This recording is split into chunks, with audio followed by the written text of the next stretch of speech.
Quick rental নিয়ে অনেক বিতর্ক থাকলেও দেশের শীর্ষ ব্যবসায়ীরা এর পক্ষ নিয়েছেন। তারা বলেছেন, এই কুইক রেন্টালের মাধ্যমে বিদ্যুৎ পাওয়ার কারণেই দেশের রপ্তানি আয় বেড়েছে। কেবল পোশাক শিল্পে $6 বিলিয়ন রপ্তানি বেড়েছে। তাদের মতে কিভাবে বিদ্যুৎ আসলো তা বড় কথা নয়, লোডশেডিং কমেছে সেটাই বড় কথা। তবে বিশেষজ্ঞরা বলেছেন, কুইক রেন্টালের এই বিদ্যুৎ শেষ হলে 2 বছর পরই আবারও সংকট তৈরি হবে।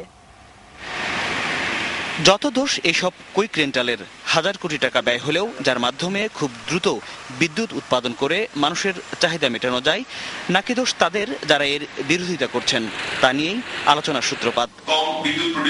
আয়োজকদের পক্ষ থেকেই এই প্রশ্ন উস্কে দেওয়ার পর বিদ্যুতের গ্রাহক হিসেবেই ব্যবসায়ীরা এর পক্ষ নিলেন। আজকের জায়গায় 3 বছর দাঁড়িয়ে পিছন দিকে তাকান, যদি এই করতো তাহলে বেলদার প্ল্যান্ট কিন্তু এখনো অনেকগুলো আনশিওর।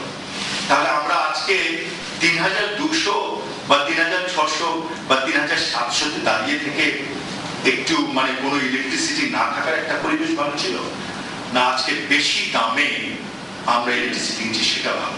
তবে কারো কারো মতে স্বল্পস্থায়ী এই সমাধান যতটাই ঠিক ছিল ততটাই প্রয়োজন ছিল এ সময়ে বড় বিদ্যুৎ কেন্দ্র নির্মাণের, যা হয়নি। ইলেকট্রিসিটি জেনারেশনের ছিল সেটাকে কিন্তু সরকার বাস্তবায়ন করতে সক্ষম হচ্ছে না, এবং সেখানে আমরা দেখছি যে যে ধরনের কোম্পানিকে ইলেকট্রিসিটি জেনারেশনের জন্য কন্ট্রাক্ট দেওয়া হয়েছিল তারা ফাইন্যান্সিয়াল ক্লোজার আনতে পারছে না, এবং আমরা জানি ফাইন্যান্সিয়াল ক্লোজার না হলে পরে ওই প্রকল্পের বাস্তবায়ন করতে সম্ভব নয়। বড় ব্যবসায়ী আর তত্ত্বাবধায়ক সরকারের সাবেক উপদেষ্টা মঞ্জুর এলহি বলেন, কিভাবে আসলো জানি না, কিন্তু বিদ্যুতের কোনো বিকল্প নেই। সেটা কুইক রেন্টালে হোক, লুটপাট হোক, কি হোক, I don't know, but something has happen. আমার কারখানা চলছে। যুক্তি আর পাল্টা যুক্তির এসব বিতর্কে সাপ্তাহিক কাগজ আর সুচিন্তা আয়োজিত এই আলোচনা একসময় উত্তপ্ত হয়ে ওঠে। আমি আপনাকে আক্রমণ করছি না, আমি বলছি কারো কারো মতে কুইক রেন্টালের জন্য সরকার ইন্ডেমনিটি তৈরি করেছে, যা ঠিক হয়নি। কুইক রেন্টাল কেন আনা হলো সেটা তার ইচ্ছা, তার অভিলাষ, একটা সিন্ডিকেটের একটা কুপরামর্শ, একটা জাতিকে ধ্বংস করার জন্য। কুইক রেন্টালের প্রথম কথা ইন্ডেমনিটির জন্য একটা সংসদে আইন পাস হলো। অদ্ভুত ব্যাপার, বাংলাদেশের আপনারা যে লক্ষ্য করেন ইন্ডেমনিটি কখনো টিকেনি, কিন্তু জিয়াউর রহমান ইন্ডেমনিটিতে পাস করে ইন্ডেমনিটি করেছিল, কিন্তু ঠিকই।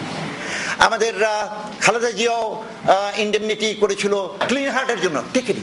তবে বক্তারা মনে করেন, শুধু বিদ্যুৎ উৎপাদন করলেই হবে না, গ্যাস আর বিদ্যুতের যুক্তিপূর্ণ দাম নির্ধারণ আর তার ব্যবহার বিধি ঠিক না করলে এই সংকটের কখনোই সমাধান আসবে না। যে সরকারের দিক থেকে সংসদে আলোচনা করতে হবে এটা, এবং সবকিছু প্রকাশ করতে হবে ডকুমেন্ট।